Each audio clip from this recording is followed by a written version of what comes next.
SUV races across Missouri. Oh my God, I'm scared to death! Her gas pedal is stuck. I'm coming up with a bunch of cars. I'm so scared! She hits the brakes. But with a 175 horsepower engine redlining at 7,000 RPMs, the brakes do nothing to slow the SUV. Police converge, hoping to warn other drivers ahead. But with speeds nearing 120, they struggle to even keep pace. It's time to buckle up. Grab the wheel and see if you have what it takes to steer clear of certain death. What would you do? A. Use the emergency brake and steer onto the shoulder. B. Jam the car into neutral. Or C. Turn off the engine.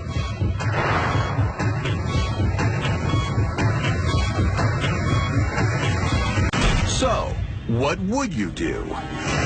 With your accelerator stuck and your brake pedal useless, you might choose to engage the emergency brake and steer onto the shoulder to slow your momentum.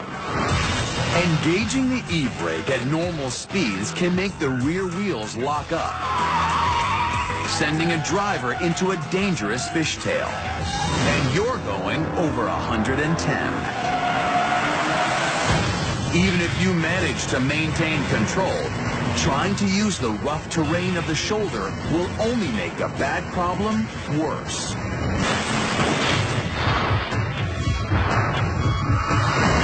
With your car speeding out of control, you could turn off the engine and try to steer it to safety. But is this really your best move? Turn off the ignition, and the steering wheel could lock. As you decelerate, you'd be unable to change direction. If you chose to turn off your engine, you'd be locking in your fate.